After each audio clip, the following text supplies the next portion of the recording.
दर्शकवृन्द नमस्कार। कार्यक्रम सगरमाथा बहसमा यहाँहरू सबैलाई हार्दिक स्वागत गर्दछु। म हिमाल बस्नेत। दर्शकवृन्द, विश्व यति बेला कोरोना भाइरसको महामारीसँग जुधिरहेको छ। यति बेलासम्म विश्वमा 3,15,000 भन्दा बढी मानिसहरूको ज्यान गइसकेको छ भने 48 लाख भन्दा बढी मानिसहरू संक्रमित भइसकेका छन्। त्यसैगरी नेपालमा यति बेलासम्म 2 जना मानिसहरूको मृत्यु भएको छ र 300 जना भन्दा बढी मानिसहरू संक्रमित भइसकेका छन्। तर अर्कोतर्फ गत कार्तिक 16 गते भारतले नेपाली भूमि लिपुले, कालापानी र लिम्पिया धुरालाई समेटेर नयाँ नक्सा सार्वजनिक गर्यो र अहिले वैशाख 26 गते नेपाली भूमि हुँदै उसले सडक उद्घाटन गर्यो। त्यसपश्चात नेपाली जनमानसमा एक किसिमको निकै आक्रोश व्यक्त भयो। त्यसपश्चात नेपालमा यति बेला राजनीतिक दलहरू वार्ता गर्नको लागि भारतसँग कूटनीतिक नोट पठाएका छन्, तर भारत भने यति बेला वार्ता गर्ने पक्षमा छैन। अब नेपालले यो अवस्थामा कसरी अघि बढ्ला? एकातिर कोरोना भाइरसको यो प्रभाव छ, अर्कोतर्फ नेपालको राष्ट्रियता नै सङ्कटमा परेको छ। यो बेला सरकार कसरी अघि बढ्छ, यी यावत विषयमा हामी आज कुराकानी गर्नेछौँ। हाम्रो बीचमा हुनुहुन्छ एकजना लोकप्रिय पूर्व प्रहरी डिआइजी रमेश खरेल। आउनुहोस्, उहाँलाई कार्यक्रममा स्वागत गर्दै आजको श्रृङ्खला सुरुवात गरौँ। सर, यहाँलाई कार्यक्रममा स्वागत छ। हस्, धन्यवाद। नमस्ते। यो लकडाउनको बेला कसरी बित्दैछ दैनिकी हजुरको? अब लकडाउन त धेरै भइसक्यो, 54-55 दिन भइसक्यो। हजुर, आफूलाई कसरी अपग्रेड गर्न सकिन्छ हजुर है, त्यसमा लागिरहेको छु। फिजिकल्ली अपग्रेड कसरी गर्न सकिन्छ, मेन्टल्ली अपग्रेड कसरी गर्न सकिन्छ, त्यसपछि इमोसनल्ली आफूलाई ब्यालेन्स कसरी राख्न सकिन्छ, त्यसमा लागिरहेको छु। हजुर, विशेष गरी आज म तपाईँसँग देशको अहिलेको वर्तमान अवस्थामा केन्द्रित रहेर कुराकानी गर्नेछु। भारतले कार्तिक 16 गते नयाँ नक्सा सार्वजनिक गर्यो। नेपाली भूमिलाई समेटेर चाहिँ उसले नयाँ नक्सा सार्वजनिक गर्यो। पश्चात फेरि अहिले गत वैशाख 26 गते नेपाली भूमि हुँदै उसले चाहिँ नयाँ रोड भनौँ, नयाँ सडकको चाहिँ उद्घाटन गर्यो। नेपालमा एक किसिमको ठुलो विद्रोह छ। भारत वार्ता गर्ने पक्षमा छैन। विश्व नै कोरोना भाइरसको महामारीमा छ। यस्तो अवस्थामा तपाईँले चाहिँ यो विषयहरूलाई कसरी लिनुभएको छ? यो देशको एउटा नागरिकको हैसियतले असाध्यै दुःख लागेको छ। हजुर है, नेपाल भूमि मिचेको हामी टुलु हेरेर बसेका छौँ। भारतको हेपाह प्रवृत्ति, मिचाह प्रवृत्तिबाट हामी के भन्छौँ, पिल्सिएका छौँ र यो सबै के भएको छ, हामीहरूको कमजोरीको कारणले भएको छ। म त सबभन्दा पहिला भारतलाई दोष, भारतको हेपाह मिचा प्रवृत्ति त छँदैछ, त्योभन्दा पहिला हामीले आफूलाई इन्ट्रोस्पेक्ट गर्नुपर्छ, मनन गर्नुपर्छ। हामी कहाँ चुक्यौँ, हाम्रो कमजोरी के भयो, हामीले किन समयमा यस्ता कुराहरू रेज गर्न सकेनौँ भन्ने कुराहरूमा म त दोष सबभन्दा पहिला हामीलाई नै दिन्छौँ, मलाई नै दिन्छु। अब फेरि मैले जस्तो अहिले विशेष गरी मैले यही जुन हाम्रो चाहिँ सीमा सम्बन्धी विषयलाई नै उठाउन चाहेँ। हाम्रो तथ्य प्रमाण सबै, इतिहास सबै हेर्दा नेपाली भूमि नै हो भन्ने सबै कुरा थाहा छ, तर पनि सरकारले हाम्रो भूमि हो भनेर प्रष्ट भन्न सकिरहेको अवस्था छैन नि। यसमा चाहिँ तपाईँ के भन्नुहुन्छ? सरकार असाध्यै कमजोर छ। कोही पनि मान्छे अब्लिगेसनमा परेपछि उसले खुलेर कुनै पनि बहस गर्न सक्दैन है। ऊ सबैबाट चाहिँ के त अब्लिगेसन छ। अहिलेको सरकारलाई मात्र म दोष दिन्न। 1962 पछिका सरकारहरू, पञ्चायतकाल, त्यसपछि 2046 साल पछिका सबै सरकारहरूलाई दोष दिन्छु। उनीहरूले 2-4 जना लिडरहरू बाहेक कसैले पनि यसलाई राम्रोसँग रेज गर्न सकेनन्, कसैले पनि रेज गर्न सकेनन्। उनीहरूले गरिरहेछ। भारतले त स्ट्राटेजिकल्ली हामीलाई के गरिरहेछ, इन्फ्लुएन्स गर्न खोजिरहेछ, हाम्रो भूमिमा अतिक्रमण गरिरहेछ। यो एक ठाउँमा मात्र होइन, उसले त 71 ठाउँमा चाहिँ उसले हाम्रो चाहिँ भूमि कब्जा गरेको छ। हामी ठुलो हेरेका छौँ। त्यो के हो? हाम्रो कमजोरी हो, हाम्रो लिडरको कमजोरी हो, हाम्रो सम्बन्धित जिल्लामा बसेको प्रशासकको कमजोरी हो, सर्भेमा जाने त्यो टोपोग्राफी नापीको मान्छेको कमजोरी हो। यसको अर्थ हामी सबैको कमजोरीको फाइदा उसले ल्याछ। ऊ स्ट्राटेजिकली किन बुक गरेछ? उसले सबै गरेछ। उसले के गर्छ? उसको रोल के छ भन्दाखेरि नेपालमा इन्सर्जेन्सी भयो। इन्सर्जेन्सीमा के गर्यो? उसैले त्यो इन्सर्जेन्सहरूलाई के गर्यो? सेल्टर दियो, ट्रेनिङ दियो एकतिर, अर्कोतिर उसले के गर्यो? इस्ट्याब्लिसमेन्टलाई पनि के गर्यो? हतियार दियो। हेर्नुहोस् उसको डुएल रोल है। तर हामीलाई के त भन्दा हामी बोल्न सक्दैनौँ, किनभने हामी आफ्नो व्यक्तिगत स्वार्थमा अल्झिएका छौँ। राष्ट्रको स्वार्थ होइन, व्यक्तिगत स्वार्थमा अल्झिएपछि यस्ता लिडरहरूबाट अझ हामीले कति पीडा भोग्नुपर्छ थाहा छैन। जस्तो तपाईँले अलिकति इङ्गित गर्न खोज्नुभयो, कुनै एकजना दुईजना व्यक्तिहरू चाहिँ ताकि नेपालको पक्षमा बलियो ढङ्गले खुट्टा टेकेको कोही देख्नुहुन्छ? मैले देखेको आफूले मैले चाहिँ यो नेपाल प्रहरीमा जागिर खाइसकेपछि अलिकति दह्रो खुट्टा टेक्न खोजेको चाहिँ के थियो भने सुशील कोइराला प्रधानमन्त्री हुँदाखेरि उहाँले दह्रो खुट्टा टेक्न खोज्नु भएको थियो। त्योभन्दा अगाडि पनि 2-4 जना लिडरहरू एउटा हाइट भएका लिडर थिए। मैले असाध्यै रेस्पेक्ट गर्ने लिडरहरूको नाम लिन म चाहन्छु। मैले रेस्पेक्ट गर्ने लिडरहरू 46 सालपछिको लिडरहरूमा मैले कृष्णप्रसाद भट्टराईजीको एउटा हाइट थियो, गणेश मानजीको एउटा हाइट थियो, मनमोहन अधिकारीको एउटा हाइट थियो। तर मलाई के दुःख लागेको छ भने उहाँहरूलाई म असाध्यै रेस्पेक्ट गर्छु, तर यो इस्यु 1962 देखिको इस्युमा उहाँहरूले पनि किन रेज गर्नु भएन? उहाँहरूले यो रेज गरेर पहल गरे भए अहिलेको अवस्था आउँदैन थियो। मतलब त्यति बेलाको नेतृत्वको पनि कमजोरी रह्यो भन्ने तपाईको? असाध्यै ठुलो कमजोरी। मैले अघि नै भने दोष हाम्रो हो। तर प्रधानमन्त्री केपी शर्मा ओलीले जब उहाँ अघिल्लो पटक प्रधानमन्त्री हुँदा नाकाबन्दीलाई निकै दर्बिलो ढङ्गले उहाँले चाहिँ जबसम्म नाकाबन्दी भारतले खोल्दैन तबसम्म म भारत नै भ्रमण गर्दिनँ भन्ने किसिमको दर्बिलो खुट्टा टेकेर एउटा दर्बिलो राजकीयतामा अडानमा हुनुहुन्थ्यो। अहिलेको यो सवालमा चाहिँ प्रधानमन्त्री केपी शर्मा ओलीले यो जुन अहिलेको समस्या हल गर्न सक्ने तपाईँ देख्नुहुन्छ? मैले त्यो बेलामा उहाँले दह्रो खुट्टा टेकेको हिसाबले हामीले पनि उहाँलाई भोट दियौँ। नेपाली जनताले भोट दिएर 2/3 बहुमत ल्याएर उहाँ अहिले देशको प्रधानमन्त्री हुनुहुन्छ। तर उहाँको एउटा चाहिँ भनाइ र गराइ अहिले हेर्दाखेरि उहाँले यो सक्नुहुन्न। उहाँले त भन्नुभएको छ, अस्तिको नीति तथा कार्यक्रममा पनि भन्नुभएको छ हामी एउटा नक्सा तयार गर्छौँ, हामी 1 इन्च जमिन पनि हामी भारतलाई दिँदैनौँ र अरूको जमिन पनि हामी खाँदैनौँ उहाँले भन्नुभएको छ। तर उहाँको यावत 2 वर्षसम्मको अहिलेको कार्यकाल हेर्दाखेरि भनाइ र गराइमा फरक छ, मलाई विश्वास छैन। भनेपछि अहिलेको प्रधानमन्त्रीको नेतृत्वले वार्ता गर्नको लागि जुन कूटनीतिक नोट पठाएको छ यसको केही अर्थ छैन? छ, कूटनीति यो पोजिटिभ हो, तर त्यतिले मात्र पुग्दैन। अहिले मैले भने नि करिब 60-65 हजार हेक्टर जमिन 71 ठाउँमा 126वटा चाहिँ जङ्गली पिलरहरू गायब छन्। त्यतिले हुँदैन। उहाँले त अहिले ठिक छ, अहिले हामी कोभिडको चाहिँ उसमा चाहिँ 19 को सङ्क्रमणमा छौँ, तर उहाँले अहिले भिडियो कन्फरेन्सिङ गरेर अब उहाँले फेस टु फेस प्रधानमन्त्री मोदीसँग उहाँले कुरा गर्नुपर्छ। खोइ त कति दिन भयो, किन उहाँ कुरा गर्नु हुँदैन? मानव जस्तो यदि प्रधानमन्त्रीले नै मोदीसँगै वार्ता गर्नुभयो भने चाहिँ यदि सरकारका प्रमुख बीच भएको वार्ताबाट चाहिँ यो समस्या समाधान हुने देख्नुहुन्छ? अब मैले अघि भनेको छु उहाँबाट चाहिँ मैले देख्दिनँ, सकिँदैन।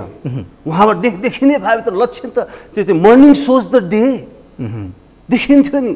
यो अहिले के त्यो बाटो बनाइरहेको हामीलाई थाहा छैन? नेपालको प्रधानमन्त्रीज्यूलाई थाहा छैन? नेपाली जनतालाई थाहा? खोइ रियाक्ट गरेको? जब जनताहरू सडकमा उत्रिन्छन्, जब सबै क्षेत्रबाट विरोध हुन्छ अनि मात्र चाहिँ के त भन्दाखेरि एउटा कार्ड फालेर हुन्छ। यसलाई त कन्टिन्युअसली यसमा त के त भन्दाखेरि डिप्लोमेटिकल्ली एकदम स्किलफुल्ली यसमा त के गर्नुपर्छ, स्ट्रङली के गर्नुपर्छ, छलफल गर्नुपर्छ, आफ्नो कुरा राख्नुपर्छ, आफ्ना प्रमाणहरू जुटाउनुपर्छ, 1816 देखिका प्रमाणहरू जुटाउनुपर्छ अनि कुरा गर्नुपर्छ खुट्टा दह्रो राखेर। जस्तो मैले संसदमा केही सांसदहरूले चाहिँ भारतलाई रिजाएर मात्रै वार्ता गर्नुपर्छ भन्ने अभिव्यक्ति पनि सुनेको त अर्कोतर्फ चाहिँ हाम्रो भूमि नै थिएन भन्ने जस्ता अभिव्यक्ति गैर जिम्मेवार अभिव्यक्ति पनि सुनियो कता कता। यो अवस्थामा फेरि भारतले चाहिँ भारतीय सेना प्रमुखले हाम्रै भूमि हो, यहाँ चाहिँ विवादित भूमि होइन भन्ने किसिमको एउटा अभिव्यक्ति दिनुभयो। किन भारतीय सेना प्रमुखले दिएको अभिव्यक्ति चाहिँ कतिको महत्त्वपूर्ण हुन्छ? के कुन प्रयोजनले चाहिँ सेना प्रमुखले दिएको होला त्यो अभिव्यक्ति? यो उनीहरूको एउटा स्ट्राटेजिकल मुभ हो। उहाँ यस्तो कुराहरूमा देशै एकजुट हुन्छ उनीहरूको। तर यहाँ अलिकता हाम्रो पनि एकजुट भएको त सुनिन्छ, तर त्यतिले हुँदैन, एक्सन गर्नुपर्छ। लिडरसिप भनेको leadership is a action, not a position. Performance चाहियो हामीलाई। हाम्रो त्यो भूमि 67,000 हेक्टर भूमि 71 ठाउँमा हाम्रो चाहिँ मिचिएको भूमि हामीलाई चाहियो। लिपुलेक मात्र होइन, कालापानी मात्र होइन, लिम्पियाधुरा मात्र होइन, हामी सबै चाहियो। अब जस्तो नेपालको भूमिलाई नेपालको अखण्ड भूमिलाई रक्षा गर्दै, सारा नेपालीको चाहिँ एउटा स्वाधीनतालाई रक्षा गर्दै यो भूमि फिर्ता गर्ने अन्तिम विकल्प चाहिँ के हुन सक्छ? सबभन्दा ठुलो विकल्प के छ भन्दाखेरि खुट्टा दह्रो टेकेर आफ्नो स्वार्थ नलिकन हिजोका भएका कमी कमजोरीहरूलाई सबैलाई पन्छाउँदै, प्रमाणहरू बटुल्दै, दस्तावेजहरू बटुल्दै, 1816 देखिका त्यो म्याप बटुल्दै, चाइनाले प्रकाशित गरेको 1901 को म्यापहरू बटुल्दै, ब्रिटिस इन्डिया सर्भेयरले निकालेको बटुल्दै, देशका या बोर्डरका चाहिँ एक्सपर्टहरू, बुद्धिनारायण सर जस्ता मान्छे, भैरव सरहरू जस्ता मान्छे, रमेश ढुङ्गेल सरहरू जस्ता मान्छेका चाहिँ राम्रो अरू एक्सपर्टहरूको पनि ओपिनियनहरू सबै लिएर प्रमाण सहित दह्रोसित अहिले इन्डिया जान सकिँदैन होला। यो कोभिड-19ले भिडियो कन्फरेन्सिङ त गर्न सकिन्छ नि, खोइ त कति दिन भयो।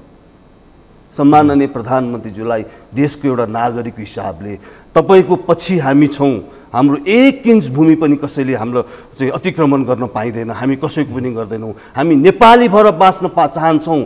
यही हिसाबले हुने हो भने त हामीले स्कुलमा पढ्दाखेरि पढ्थ्यौँ नेपालको चाहिँ स्क्वायर कति स्क्वायर फिट छ भन्दाखेरि 1,47,181 स्क्वायर मिटर छ। अहिले स्ट्रिङ हुँदै हुँदै कति भयो थाहा छैन। जस्तो अब सरकारले त जुन वार्ता गर्ने जुन माध्यम त्यो अब कूटनीतिक नोट पनि कुनै खासै अर्थ रहेन। यता नेपालमा भने विद्यार्थीहरूले पनि आन्दोलन गरिरहेका छन्, जुलुसहरू निकालिरहेका छन्।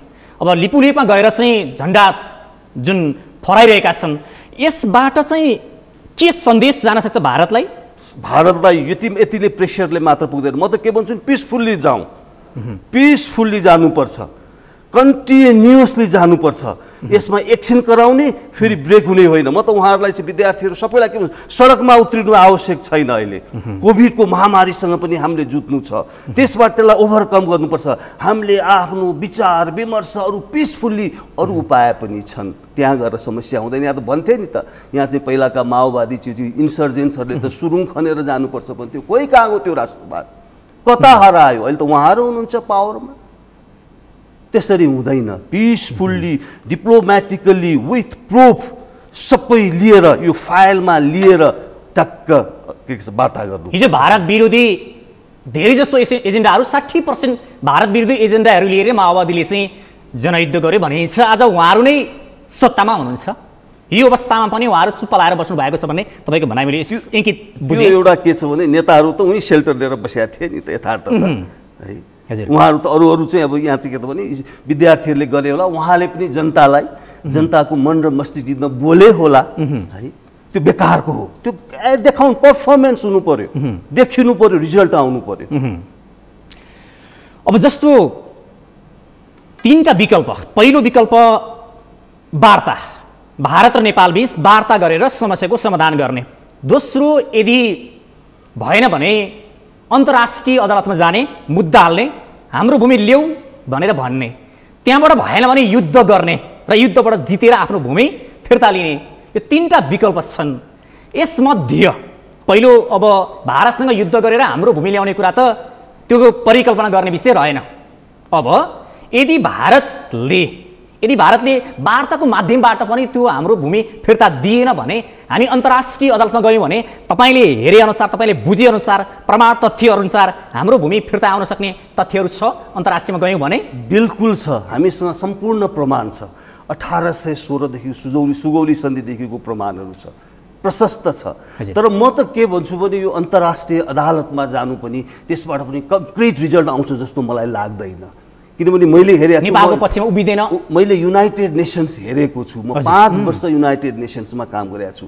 विकल्प यहाँले भन्नुभयो वार्ता गरेर एउटा अन्डरस्ट्यान्डिङ गरेर plan A plan B plan C तयार गरेर हामीले वार्तै गर्नुपर्छ, वार्ता गर्नुपर्छ, खुट्टा दरो टेकेर वार्ता गर्नुपर्छ। युनाइटेड नेसन्स पनि मलाई थाहा छ युनाइटेड नेसन्समा गएर पनि यो सल्भ हुनेवाला छैन र इन्टरनेसनल क्रिमिनल उसमा चाहिँ के अरे इन्टरनेसनल कोर्ट अफ जस्टिसमा हेगमा गएर पनि यो मलाई प्रब्लम सल्भ हुन्छ जस्तो लागेको छैन।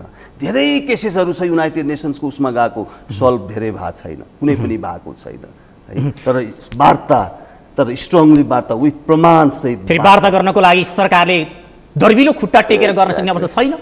गर्नुपर्छ। अब जनताले के गर्नुपर्छ, त्यस्तो दरो खुट्टा टेक्नेलाई के त भन्दाखेरि नेता चुन्नुपर्छ जसले चाहिँ यो कुर्सी भन्दा पनि यो देशलाई शिरमा राखेर केन्द्रबिन्दुमा राखेर उसले काम गरोस्। यहाँ त के छ, नेपालका नेताहरूमा धेरै जसो नेताहरू के छ, इन्डियन एम्बेसी जान्छन् अनि इन्डियन एम्बेसडरलाई के भन्छन्, मलाई मन्त्री बनाइदिनु पर्यो, मलाई प्रधानमन्त्री बनाउनु पर्यो। वार्तामा जाँदाखेरि नेपाली टोलीले के गर्छ, मलाई यो चाहियो, मेरो छोरालाई यो स्कलरसिप चाहियो, ऊ चाहियो भने आफ्नो स्वार्थ के गर्छ, उसले के गर्छ, प्लिड गर्छ। देशको स्वार्थमा जाँदैन ऊ। तयारी नेताका छोराछोरीहरू इन्डियामा स्कलरसिप पाएर पढेका धेरै छन् भन्ने सुनिन्छ। छन्। त्यति मात्र होइन, यहाँ त सबै सेक्टरका मान्छेहरू पेरोलमा पनि नाम छ। म कहाँ अहिले प्रमाण त छैन, तर 100% पेरोलमा पनि सबै सेक्टरका मान्छेहरूको नाम छ। महिनावारी के छ, तलब खान्छन्। अनि यस्तो नेताहरूसँगबाट वार्ताकै माध्यमबाट पनि हाम्रो भूमि फिर्ता आउँछ भन्ने विश्वास के छ त? यो त 1962 देखिको कुरा हो। यो वार्ता त के भने कन्टिन्युसली गर्नुपर्छ। अहिलेका नेताहरू त अब 3 वर्षपछि त जनताको हातमा छ, जनताले छान्छन्। कस्तो मान्छे जनताले छान्नु पर्यो, जसले राष्ट्रियतालाई सबभन्दा पहिलो प्रायोरिटी दिन्छ, त्यस्तो नेता छान्नुपर्छ। अहिले ओभरनाइट हुँदैन यस्तो कुरा। यहाँलाई थाहा छ नि, क्यामरुन र नाइजेरियाको पनि बोर्डर डिस्प्युट भएको थियो। त्यो कति वर्ष लाग्यो, तर सल्भ भयो। क्यामरुनले खुट्टा दरो राखेर चाहिँ नाइजेरियनले अकुपाई गरेको चाहिँ टेरिटोरी आफ्नो हातमा लियो। त्यो सकिन्छ, ओभरनाइट हेरेर सकिन्छ। कतिपयले मैले सुनेको पनि छु, अब नेपालले हतियार खरिद गर्नुपर्छ, युद्ध बिना हाम्रो भूमि आउँदैन, हामी सेना बढाउनुपर्छ, युद्ध गर्नुपर्छ भनेर पनि अभिव्यक्ति कता कता सुनिन्छ। यो चाहिँ उहाँहरूको भनाइ केमा आधारित होला, उहाँले के कस्तो मनसायले भन्नु होला उहाँहरू जो यो भन्नुहुन्छ? उहाँहरूलाई म कोले बोल्नुभयो मलाई थाहा छैन। यो बेकारको कुरा हो। लडाइँ गरेर होइन, वार्ता गरेर डिप्लोमेटिकल्ली नै त्यो हाम्रो जग्गा लिन सक्छौँ, गर्नुपर्छ। लडाइँ गरेर सम्भव छैन। म अलिकति विषयवस्तु अब परिवर्तन गर्न चाहेँ। अब तपाईँले हिजो अस्तिका दिन केही दिन अगाडि भारतमा हुने, बङ्गलादेशमा हुने, अमेरिकामा हुने विद्यार्थीहरूसँग भिडियो कुराकानी गरेको देखेँ मैले। त्यहाँ हुने विद्यार्थीहरूसँग तपाईँले कुराकानी गर्दाखेरि त्यहाँ चाहिँ विशेष गरी कस्ता समस्याहरू रहेछ त्यहाँका विद्यार्थीको के बुझ्नुभयो? त्यहाँ अहिले करिब 2 महिना उनीहरू के छन्, त्यहाँ पनि सबै ठाउँमा लकडाउन छ। लकडाउनमा मैले चाहिँ बङ्गलादेशको, भारतका विद्यार्थी, अमेरिकाका विद्यार्थीहरूसँग के गरेँ, डाइरेक्ट संवाद गरेँ। त्यहाँ यस्तो छ कि त्यहाँ चाहिँ होस्टेल, ठुलो होस्टेल छ, त्यहाँ हाम्रा चेलीहरू बस्छन्। त्यो चेलीहरू सुरक्षित छैनन्। उनीहरूलाई मनोवैज्ञानिक भइसकेको छ, देशप्रति उनीहरूलाई चाहिँ के त भने घृणा भइसकेको छ। देशको सरकार, देशमा त हाम्रो सरकारै छैन, हामीप्रति संवेदनशील सरकार भएन, हामीलाई किन रेस्क्यु गरेन? हामी यो प्लेनको टिकट हामी दिन तयार छौँ। बङ्गलादेशको कुरा गर्छु यहाँलाई, हामी प्लेनको टिकट दिन्छौँ, पैसा तिर्छौँ, हामी 2 हप्ता त्यहाँ क्वारेन्टाइनमा बस्छौँ, त्यसपछि निस्केर स्वस्थ भएर हामी स्वास्थ्यकर्मी हौँ, फ्रन्ट लाइनमा गएर खटेर देशको सेवा गर्छु भन्दाखेरि पनि अहिलेसम्म सरकार कानमा तेल हालेर बस्छ भने यो जस्तो दुर्भाग्य के हुन सक्छ? हामी कहाँ चाहिँ प्लेनहरू त्यतिकै ग्राउन्डेड छन्, केही ठुलो कुरै होइन यो आज भोलि नै हामीले रेस्क्यु गर्न सक्छौँ। त्यति मात्र होइन, बङ्गलादेशको विद्यार्थी मात्र होइन, यहाँ अहिले कुवेतमा मैले भर्खर न्युज सुनेको छु, कुवेतमा हाम्रा चेलीहरू 400-500 चेलीहरू एउटा बास्केटबल कोर्टको चाहिँ स्टेडियममा चाहिँ क्र्याम्प भएर बस्नु परेको छ। त्यहाँ 50-60 जनालाई चाहिँ यो कोरोना कोभिड-19 को चाहिँ लक्षणहरू देखेको छ भनेपछि 500-600 जना छन् हाम्रा चेलीहरू त्यहाँ बसेका छन् कुवेतमा। हामी ल्याउन सक्दैनौँ, ठिक छ, हामी अमेरिकाबाट अहिले ल्याउन नसकौँला, अस्ट्रेलियाबाट ल्याउन नसकौँला, तर हामी बङ्गलादेशबाट, इन्डियाबाट ती विद्यार्थीहरू, त्यो मालदिभ्सबाट, श्रीलङ्काबाट हामी ल्याउन सक्दैनौँ। अफगानिस्तानकोले आफ्नो सबै विद्यार्थीहरूलाई लगिसक्यो, विदेशका मान्छेहरूले खोजी खोजी आफ्ना नागरिकहरूलाई लगिसक्यो, नेपालले ल्याउन सक्दैन। यो जस्तो के त भने कमजोरी के हुन सक्छ? मैले तपाईँले बोलेको कुनै कुरा त्यहाँ तपाईँहरू बिच भएको कुरामा मैले हजारौँ पटकसम्म प्रयास गरेँ, दूतावाससँग सम्पर्क गर्ने कोसिस गरेँ, तर दूतावासले सम्पर्क त के उल्टै हामीलाई चाहिँ गैर जिम्मेवार जवाब दियो भन्ने किसिमका कुरा पनि आइरहेका छन्। तपाईँले पनि सरकार समक्ष केही पहल गर्नकै लागि एउटा कुराकानी गर्नुभएको थियो। तपाईँ सरकारलाई चाहिँ के आग्रह गर्नुहुन्छ ताकि ती विद्यार्थीहरू यहाँ आएर पनि हामी सेवा नै गर्छौँ, रोगीको सेवा नै गर्छौँ भन्ने कुरा गर्नुभयो? सरकारलाई के भन्छु भन्दाखेरि सरकार तिम्रै कारणले गर्दाखेरि अहिले के छ संक्रमण बढिरहेको छ। तिम्रो कारणले तिमीले लकडाउन गर्यौ, ढिलो गर्यौ, ठिक गर्यौ, त्यो ढिलो गरे पनि हामी स्वागत गर्छौँ, हामीले एउटा ल अबाइडिङ सिटिजनको हिसाबले मानिरहेका छौँ।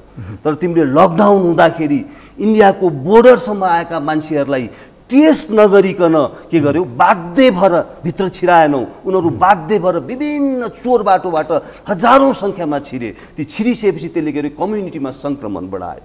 तिम्रो कारणले, तिम्रो यदि मानवीयता भाव है, तिमीले त्यहाँ चाहिँ के गर्न सक्थ्यौ? नेपाल इन्डियाको बोर्डरमा 50 ठाउँमा इन्ट्री पोइन्ट राखेर उनीहरूलाई टेस्टिङ गरेर उनीहरूको चाहिँ के त भन्दाखेरि क्वारेन्टाइनमा राखेर उनीहरूलाई फेरि टेस्ट गरेर रिटेस्ट गरेर उनीहरूलाई आफ्नो कम्युनिटीमा लाभे। अहिले यो अवस्था आउँदैन थियो। हेर्नुहोस् त नेपाली नागरिकहरू बङ्गलादेशमा हेर्नुहोस् त, मान्छे उनीहरूलाई साइकोलोजिकल्ली मनोवैज्ञानिक असर परिरहेको छ। जस्तो तपाईँलाई मैले यही सुन्न लागेको थिएँ, उहाँहरूको चाहिँ विशेष गरी एउटा बस्नको व्यवस्था त होला, तैपनि उहाँहरूको मानसिक शारीरिक सबभन्दा कमजोर पक्ष चाहिँ उहाँहरूलाई अवस्था गम्भीर चाहिँ कुन पक्षमा छ? एकदम मानसिक रूपमा उनीहरू के छ, असाध्यै प्रताडित छन्। उनीहरूलाई त मैले के गरेँ त्यहाँ, उनीहरूलाई त एस्योर गर्नुभन्दा पनि एस्योर गर्ने त मेरो हैसियत छैन।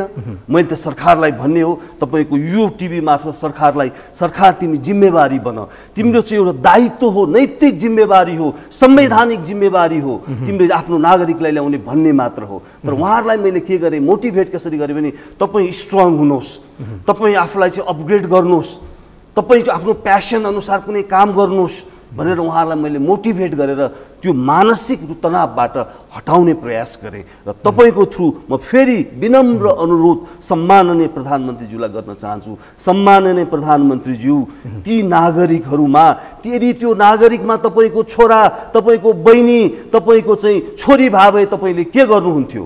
उनीहरूको जुत्तामा आफ्नो खुट्टा राखेर हेर्नुहोस्, इम्पेथी सो गर्नुहोस् र उनीहरूलाई त्यहाँबाट तुरन्त रेस्क्यु गर्नुहोस् भनेर म सम्माननीय प्रधानमन्त्रीज्यूलाई अनुरोध गर्छु। जस्तो हामी कार्यक्रमको अन्तिममा छौँ, तपाईँले एउटा मात्रै प्रश्न सर, जस्तो तपाईँ पनि ज्ञानेन्द्र साई पनि एउटै अभियानमा हुनुहुन्थ्यो र धेरै नेपाली जनताको पनि के मनसाय बुझे भने ज्ञानेन्द्र साई र रमेश खरेल एउटै बाटोमा हिँडिदिएदेखि राम्रो हुन्थ्यो, उहाँहरू एउटै राष्ट्रियताको पक्षमा एकै ठाउँ उभिए राम्रो हुन्थ्यो भन्ने कुरा आएको सुने।